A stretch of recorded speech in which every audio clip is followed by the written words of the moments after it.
Започнахме вече. Така. Здравейте, господин. Първо искам да ви благодаря, че днес имаме честта да снимаме с вас. Благодаря, че ни поканихте във вашия дом. Ние сме в дома на господин Атанасов. Гостихте ни с билков чай и различни други лакомства и солени неща. Сърдечно ви благодаря за това. И днес сме се събрали да направим един хубав разговор помежду си, да го запишем, да го документираме и да има полза от цялата работа. Ще има, ли? Да. И да започнем, примерно с философията. Вие сте учител по философия, всеки го знае. Вие сте учител по философия. Как се зароди желанието, интереса и може би нуждата от философия във вашия живот? Аз благодаря ти, че проявявате интерес и искате да проведем този разговор. Наистина връщате на 50 години назад. Когато съм бил като вас, вие сте на 17 години, нали? Да. Значи 48 години, толкова години. Аз когато като вас съм учил в Русе, в техникум, и тогава се изучаваше марксистско-ленинска философия и се учеше идеология. Всичко друго беше забранено и липсваше. И аз имах интереса, обаче нямаше достатъчно нито литература, нито пък в училище се преподаваше. Да. Повече беше ограничена информацията. И това свое желание и любопитство стана така възможно да бъде, така да го нарека, задоволено, след като стана промяната през 90-те години на миналия век. И от 82 година съм учител и първото ми професия като учител е по изобретателно изкуство. Интерес към изкуството и това ми беше като любимо занимание, но интересът и към философията остана. И след промяната аз учих допълнително философия и така с времето любознателността ми е по-скоро свързана с едно духовно познание, което философията дава. Въпреки че във философията няма вечни отговори, има вечни въпроси. И там философията е път, а не е някаква такъв краен резултат, крайна истина. Да. Така че от това време, понеже беше тази философия забранена и невъзможност да се запознаеш с дълбокото познание, което е натрупано в човешката култура и цивилизация, и за това се и записах, учих философия, станах учител по философия и така попаднах и в природо-математическа гимназия, където за мен е чест да бъда при вас, нали? Да, ще ви спра до тук малко назад да ви върна. Когато започнахте да учите вече като студент философия, вие сте учили в Софийския университет, нали така? Да, защото вие сте от Борово, нали, няма да задълбочаваме сега, не е това целта, но София е един голям град, нали, столицата на България е най-големия град. Намирахте ли някаква разлика с вашите познания, защото аз съм сигурен и съм непременно убеден, че вие сте имали много по-богата обща култура и познания с този бит и живот, който сте водили преди това, спрямо някои ваши са студенти, които примерно са родени в София, нямат село, израснали са само в София, имат един ограничен кръгозор. Намирахте ли такива разлики тогава? Ами много трудно мога да кажа по отношение на познанието и на образоваността, да има някаква съществена разлика, но селският живот и селският бит ти дава една връзка с природата. Ти си сред природата, ти си вътре в лоното на майката природа, защото селския бит имаш двор, имаш си градина, имаш си земя, имаш си и се обработваш. И в моето детство, независимо, че беше социализъм, където беше отнета част на собственост, но се даваше земя, която се обработваше. И по това време обикновено се ходеше на нивата и се копаеше с мотика. Обработваше се царевица или под аренда се вземаха други култури и повечето селски деца или момчета бяха здраво хванати в работа. Така че по отношение на връзката с природата имаме едно предимство. Така че аз съм отрасъл в едно така село, което е на високи полядни с големи гори и които в село, в което младежите и децата бяха отрудени, бяхме ангажирани. Винаги ще се знае, че събота, неделя и през седмицата винаги си имаш трудови задължения. И също друго си попаднал, съм живял в среда, в която имаше и тишина и имаше много животни. Нали, поляните бяха пълни с всякакви животни, такива домашни. Отглеждаха се магарята, коне, крави, отглежда агнета, пролетно време, по това време поляните и всичко беше пълно. Така кипеше живот в тогавашни села. Говорят и за около 50 и повече години. Да. Така че това цивилизацията променя всичко. Селата по-малко хора вече живеят, по-малко се трудят, по-малко отглеждат животни, по-малко работят, нали, с мотика. Липсва ли ви това? Ами погледнато назад във времето, липсва ми тази простор и тази свобода, която ти дава селския живот. Първото ми съприкосновение да живея в Шумен, от 89-та година съм в Шумен, съм се чудил как хората живеят по етажите, по блокови, как живеят така в затворено пространство и се чувствах крайно ощетен, защото съм свикнал на простор. С поляните, с двора, широк двор, с дърветата, плодородието и обикновено при хубаво време винаги се излиза пред къщи, с такъв по-голям, всеки си имаше двор, плочник, градина и така хората са стъпили здраво на земята. По-друг живот, по-друго условие. Господине, какво е свободата за вас? В какво се изразява това да сте свободен? Това е основната тема по философия, ако сте забелязали. И първото нещо е, че човек трябва първо да направи вътрешната свобода. Тя е свързана на разума, с което ти да се освободиш от свободата. Истината прави свободата. Търсенето и за това е предмета и философията, която съм се взел да уча и да преподавам. Защото първото условие на човек, за да бъде пълноценен, е да открие, че в света има истина. Истината е нещо, което е като път към истината, което ти дава този простор и тази свобода и тази сила, защото не пътя на заблудата, измамата и лъжата, а пътя на истината. И затова има този стремеж в повечето хора, които са тръгнали пътя към истина, към духовното познание, към философията. Или истината е нещо общо, тя не е факт, тя не е нещо откъсъчно.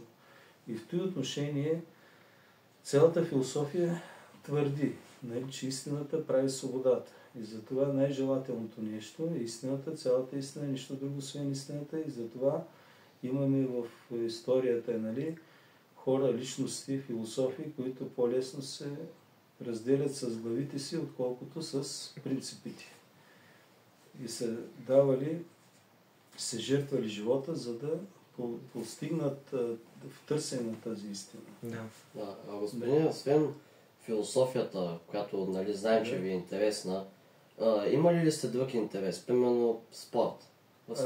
Със спорт като младеж, като вас, всички младежи тогава занимаваха с спорт, имайки предвид, че в периода на социализма имаше една масовизация, което означава, че всички трябваше да бъдат обхванати в спорт и най-любимото занимание спорт беше футбола, защото всички го практикуваха. Не, че за мен беше Занимавал съм се с лека атлетика, тъй като тогава ни обхващаха и имах такива предразположения. Става въпрос за спринтовите дисциплини и редовно съм участвал в състезания.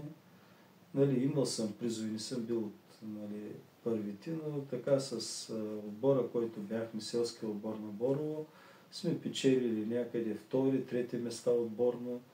Били сме с много добри показатели. И това дали се дължи на чистия въздух, селския живот, не знам, но пък от друга страна не сме били така тренирани. Както сега, ако се занимава с някакъв спорт, се ходиш по няколко пъти седмично на тренировки при специалисти с добри условия. Важно ли е човек да спортува? Ами, значи състезателният спорт е нещо опасно в съвременния свят, имайки предвид, че са високи постижения и се използват такива забрени средства, които стимулират нали, по-голяма сила и активност, но там стават и увреждания. Да. Затова заниманието в спорт е едно, пък състезателният спорт може да доведе до увреждания и имаш много примери такива.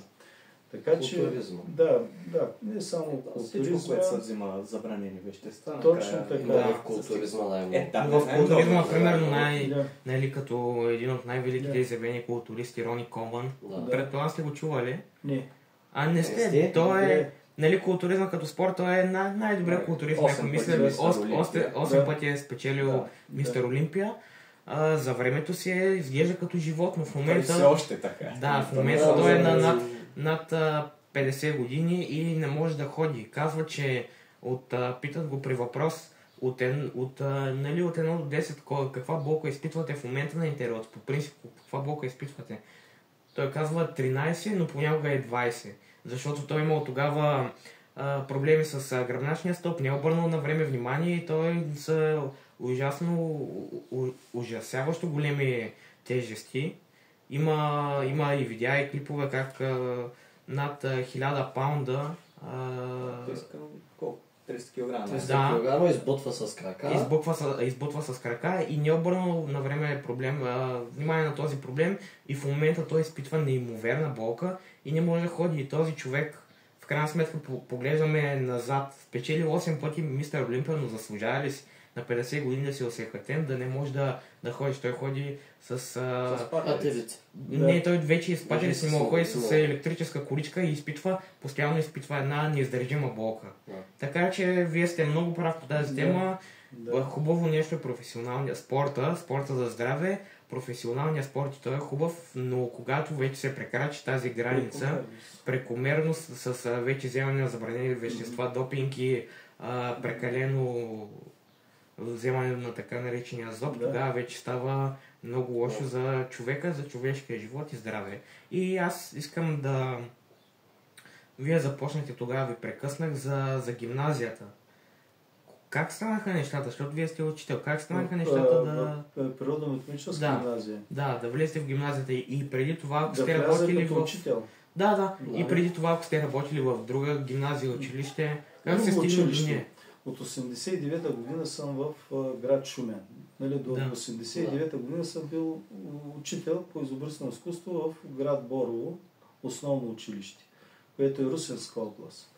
И ми беше хубав живота, защото хубаво училище, ново, с така в селския бит, гората, стадиона, с хубави места, така с простор.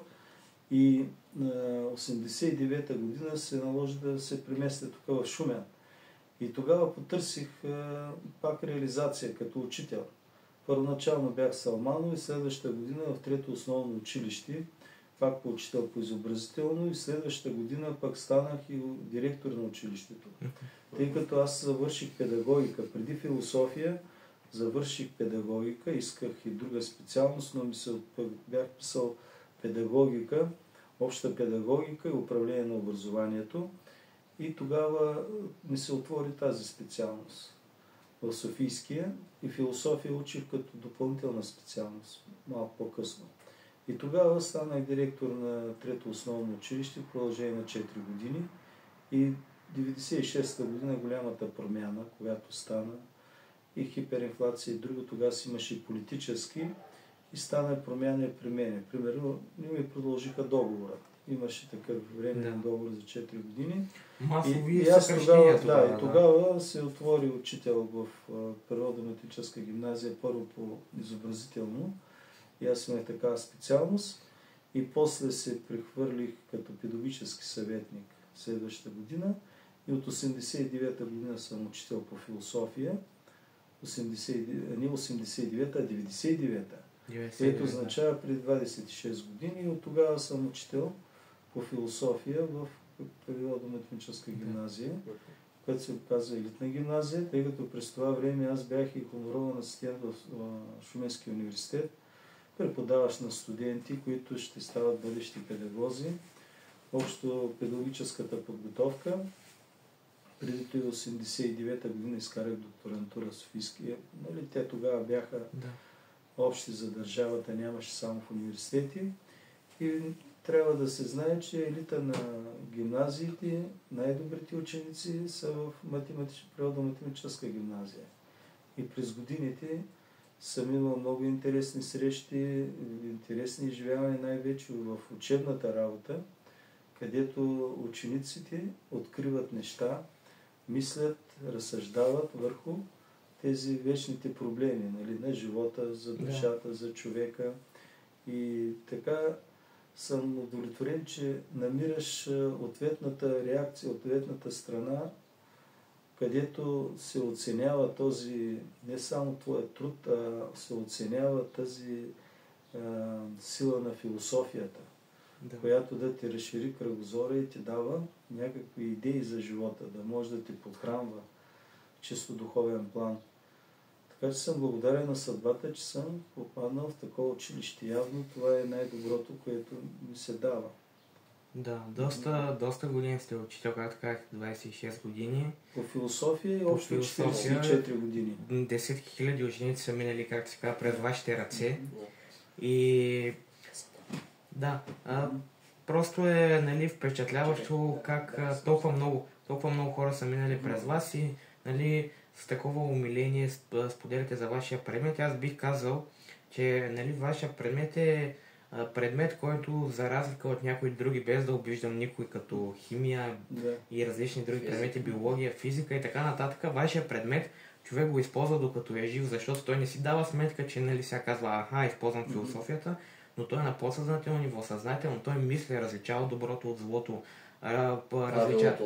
правилното от грешното, различните ценности, определя кое е правилно, кое не е правилно. И така че вашия предмет е предмет, който е много важен за обществото, за човечеството, защото без него, без развиването на това критично мислене на самия разум на човека, той е загубен. Той не може да прави базови изводи. И, нали, това сме го изучавали, за да се стигне до разума, как първо има сетивност и така нататък.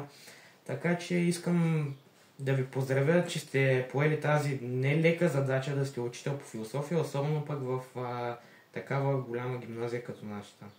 Имало ли е момент, в който сте искали да се откажете от тази работа? Да сте си казали, че повече не искате да продължавате да изучавате ученици и че нещо не ви е харесвало и да се откажете? Не, такъв момент имало е трудни моменти, обаче такъв момент никога не е имало.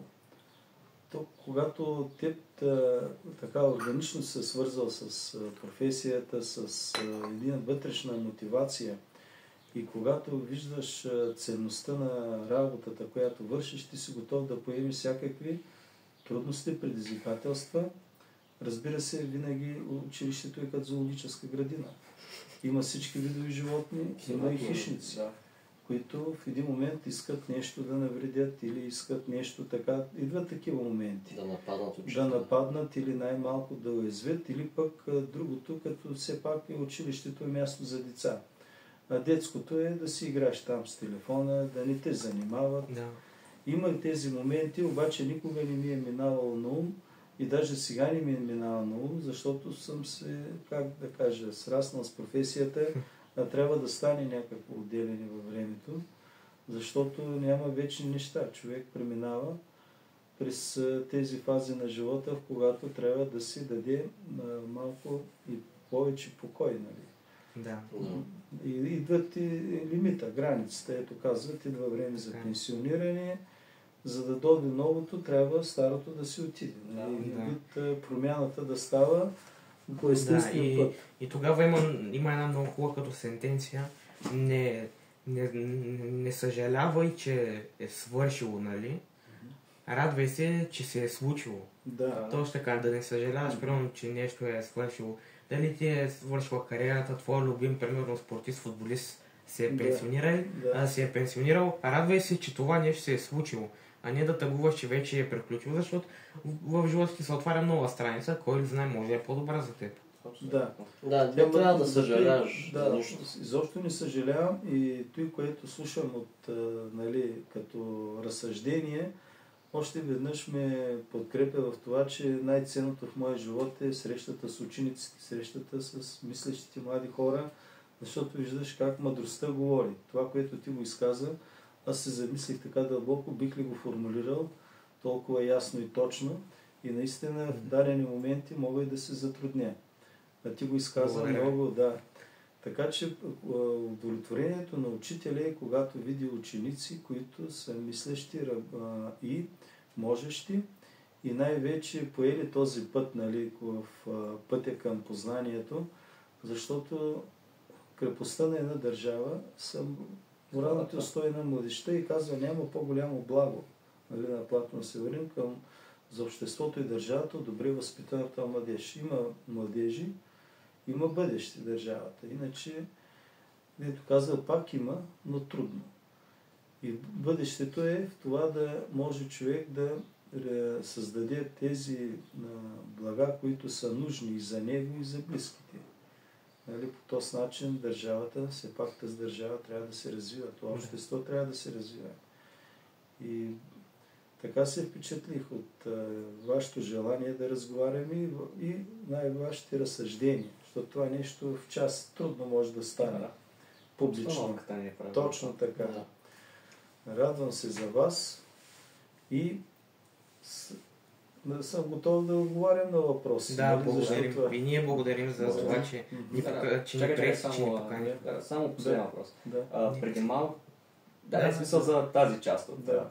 Преди малко засегнахте бегло така промените през 89-та и след това.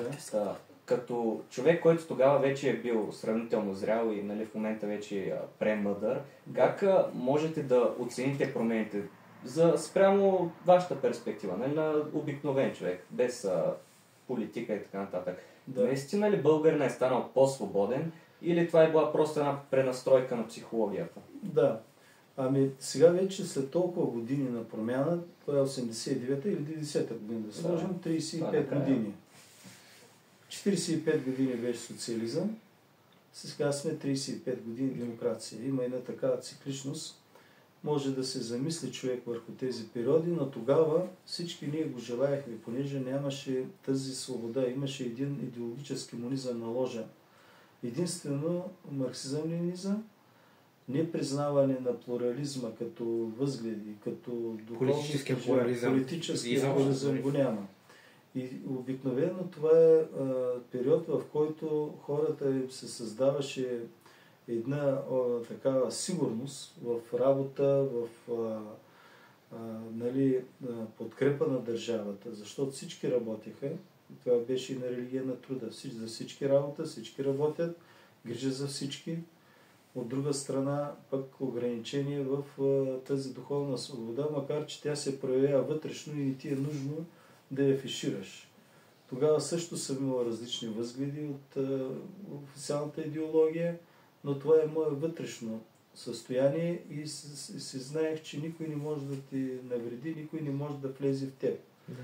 И друго, което имаше, че при промяната всички очакваха, че ще се даде една по-голяма свобода за инициатива, защото при социализма имаше държавна собственост, ограничения, не можеше да проявиш твоите творчески способности, нито бизнес планове. Да, частната собственост е оскъдна, дори много рядко. Той няма частна, има лична. В смисъл имаш дом, ако имаш една работилница, в която да майсториш нещо, то си беше нормално. Апартамент, вила и една кола на семейство. Не може човек да има средства за производство предприятие. От друга страна, когато държавно дирижирана икономика имаше голямо така производството, примерно като един град като Шумен имаше завод за товарни автомобили, камиони. Също какви други неща, когато, това е друга тема, но по-важното е, че в тази промяна хората живееха с надежда, че ще им се даде възможност те да проявят своята стопанска инициатива, да започнат някакъв бизнес работа и че ти ще зависиш от труда си. Да можеш да работиш, да проявиш свободата си в икономиката, в духовната сфера. Свободиха се религиите. Религията беше тогава официалната власт, възпитаваше в атеизъм. Атеизма беше държавна политика. даде се и религиозна свобода, даде се и духовна, свобода на словото. И тогава започнаха и всякакъв вид простоти, нали, свобода на словото. Да се предизвика интерес, гледаш, нали, печат, натрупан печат, тогава първото вестниците бяха интересно, имаше освен телевизия, вестници няма. И, примерно, четеш надпис, казва: един от нас изяде баба си. Как става това нещо? И веднага се купува вестник, а то се оказало друг случай. Някой момче се напило, баба му се карало, той само ухапал ухопило, но вече национална новина. Така че прояви се и чалгата, прояви се и простащината и започна да доминира нещо като, как да кажа, масово така опростачване. Както се казва, нож с две острията. Да, свободата. Нож с две острията. И то има разлика между свобода и свободия. Точно така. И може би, нали, примерно както е в... Сега ще дам малък пример последно и да приключим с тази тема. Както е в Швейцария, там системата е такава, че за базови неща провеждат референдуми. Гражданите да изберат и да решат. Примерно, референдума, това стадо овце, кога да ги пострижим? Тая седмица или след 2 седмици? И излизат всички, гласуват на референдум и казват: според нас така и правителството взема това решение. Докато в България и в повечето балкански страни това е, нали, най-чистата форма на демокрация, на изразяване на човешкия глас.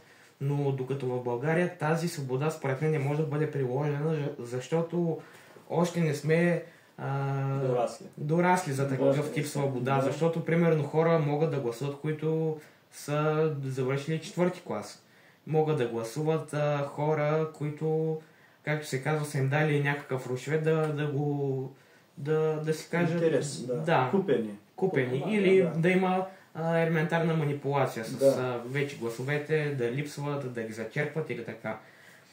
И само това исках да кажа, за да приключим тази тема. Въпроси... Аз мога да допълня че някъде около 70, така представително изследване, още преди 20 години казват, след българския народ, около 70% от хората не могат да мислят критично. Критичното е да отделиш истината. Не търсиш истината, приемаш буквално, което ти се предоставя като информация и затова много лесно могат да бъдат лъгани и манипулирани. И даже преди година-две едно момиче по философия, казвам, всеки си избира тема, нали, индивидуална, той се формулира и казва: възрастните не могат да пораснат, те винаги остават деца. И викам: защо мислиш? Вика: защото много лесно ги лъжат. Значи тя има право впечатление, че възрастните много лесно могат да бъдат манипулирани и лъгани.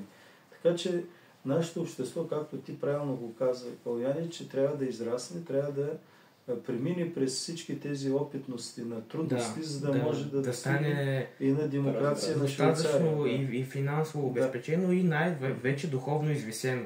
Точно така, духовното извисяване, вътрешно усилие. Точно така.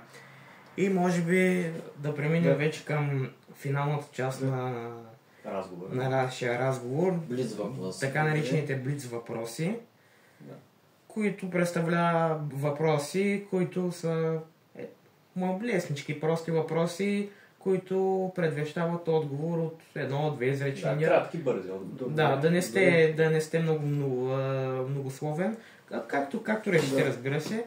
Но те са такъв тип въпроси, че са присъщи за такъв тип отговори. Така, първи въпрос е любима храна. Любимата, аз съм вегетарианец и основно плодове и зеленчуци. Плодове и зеленчуци основно, и ако някои варива, нали, които си прави, най-обичам картофи варени. Но храната, това, което съм избрал от вашата възраст, е вегетарианството. Обаче млечно-вегетарианска диета, нали? Не е веганство, друго, което означава, че от малко млечни продукти. Така, Основно най-се радвам на плодове и зеленчуци, пресни плодове и зеленчуци. А имате ли някаква храна, която не харесвате, презирате, нали? Освен на това, което включва млечното вегетарианство, от които не ги ядете? Просто някоя храна, примерно, която не ви харесва на вкус? Аз това, което ви казах от тази диета, всичко стига да е прясно. Когато вече нещо е преминало, нещо е примерно сготвено, просто т.е. вътрешно организмът ти не иска. Така малко с насила. Ако е нещо, не обичате такива, например, пържени храни и подобно. Не, няколко време пържени картофи, но пресни. В смисъл, но пресни, да. Така като допълнение, но няма. Не се предлагат още. Хубаво. Любимо място за почивка? То почивката е близкото обкръжение. Освен дома, виждате какво предимство имаме Шуменското плато. Излизането горе по стъпалата на платото, източната страна, едно изкачване, една обиколка. Някой път и през маршрута по това Порек, където е пътя за Дивдядо в горната страна, излизане по екстремния маршрут и примерно ако тръгна от тук от къщи, за около 2 часа, може и по-малко, с една обиколка голяма. През Дивдядовските скали и по Шуменското плато, по всички пътеки, скални манастири и църкви. Последните години на Килията има едно такова място, което е над Троица. Там е било винаги интересно в тази...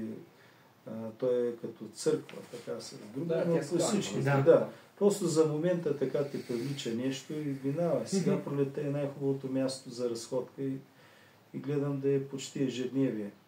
За тук, за Шумен, говоря иначе българските планини, гледам повече време. Знаете, че водя ученици от 40 години и любимото място е планините и високите алпийски части, но най-много 7-те рилски езера, Малойшкия дял, в района, където е Урдината долина, с калините и в този район. Това е най-обработен, най-така красив, така като...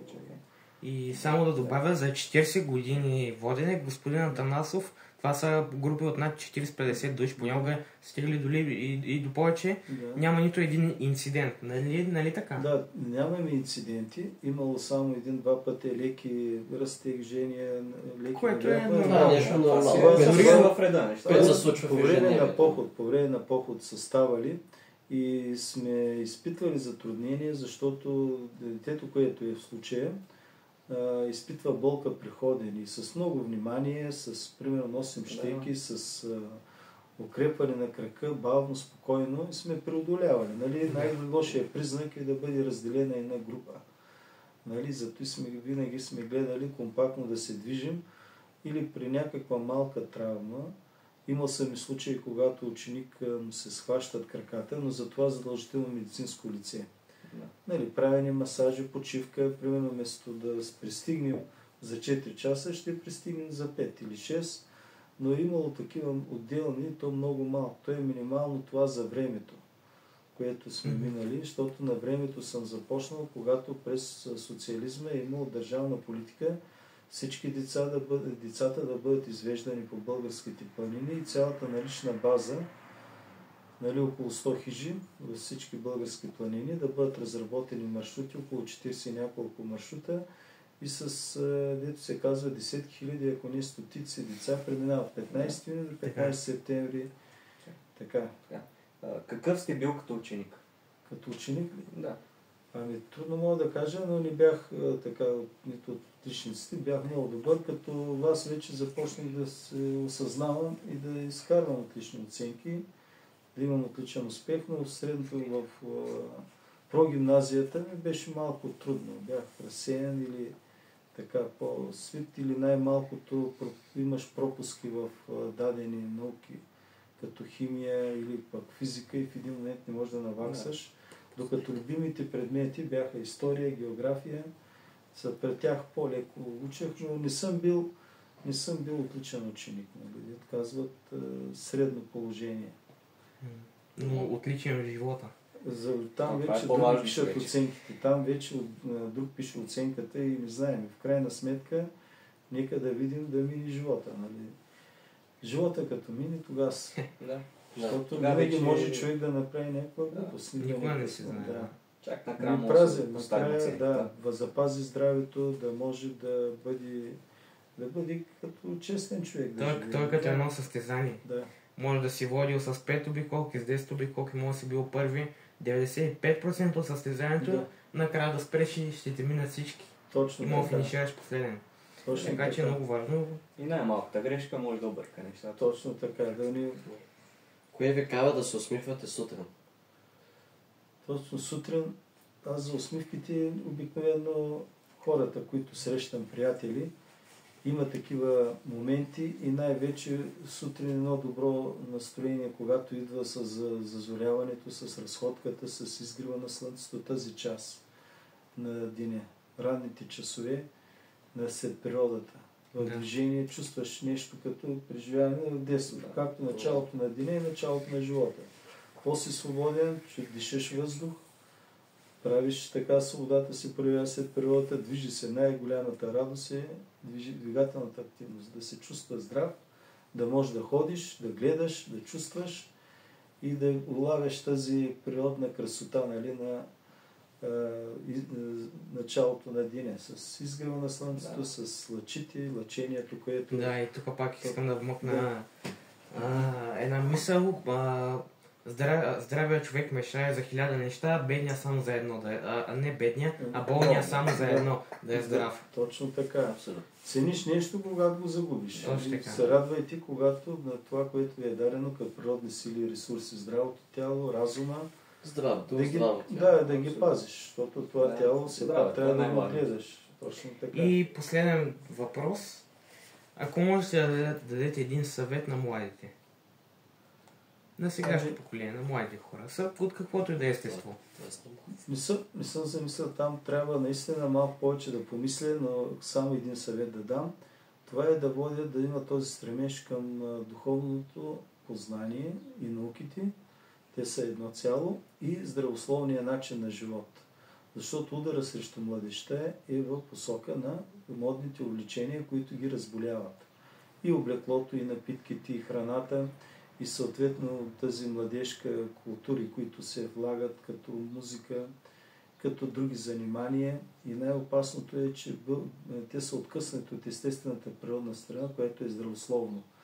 Така че връзка с природата, здравословен начин на живот и най-вече да ценят и да уважават приятелството, защото чрез приятелите ние добиваме онази увереност и най-вече удовлетвореност от живота. Имаш приятели, нали, дед казва, трая на земята е в приятелството.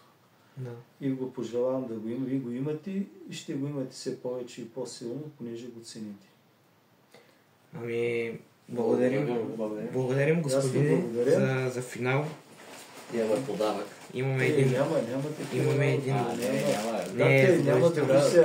Подарък се може да правите, чекай. Значи подарък, когато ви почнете да работите, да изкарвате пари. Те са от наши. Искаме да ви подарим една книга. Братята генерали разказват спомени на Владимир и Георги Вазов. Те разказват на учениците. Да. Ето е лошото. Аз пък има една за лидерите голяма. Дето е голяма книга, 40 лева. Викам, що да не взема. И там са дадени тези прояви на човешкия дух. Прояви на българския народен дух, великите. И винаги съм дал пример с тези братите генерали. Така е. И ви сега, обаче аз приключвам с това да говоря на младежи. Защото трябва да има патриотични четива и личния пример на героите, на тези, как да кажа, бележите българи, които са за нас като пътеводител и най-вече, когато знаем какви българи сме имали, ще знаем и какви ще имаме и в бъдеще. Нали? Точно така. Така че велики и това е голяма радост за мене, но подаръци трябва да се правят тогава, когато ви станете вече самостоятелни, сами си изкарвате парите, прехраната, да насочвате, защото все пак ви сте грижа на родителите. Може да бъдете по-подобични. С нещо, което ние сме изкарали. Така ли? Да, има ли такива вероятни? Което сме работили. Благодаря. Това е наистина голям подарък. Да.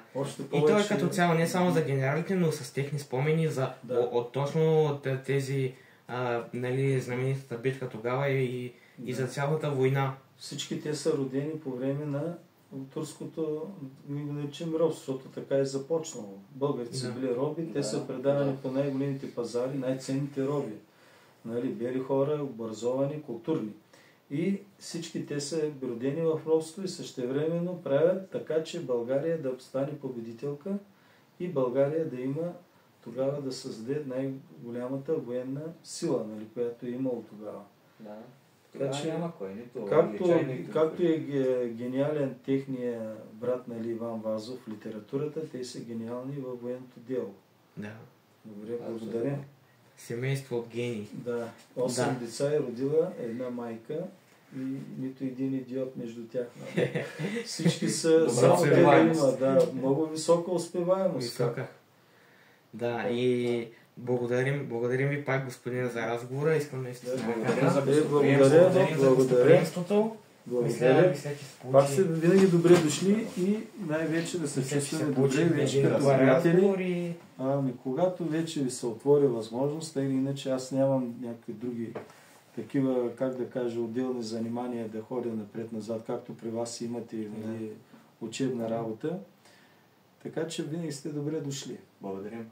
Тук може да завъртим ето и да видим ето и как ще си го обясните. Ще му намериш приложение. Физика. Физика. Как ето и нещо? Имаш ли обяснение? Добър въпрос. Изглежда, че нали, топчето се движи, а всъщност се движи спиралата и по този начин, че създава оптична илюзия, че топчето се движи вътре спиралата. Всичко идва от аз един път си го хареса и викам, дай да си взема на време. Интересно е. Трябва да си прави подаръци, неща, които така го... Някой път ще ви покаже картини и други работи. Добре, господин.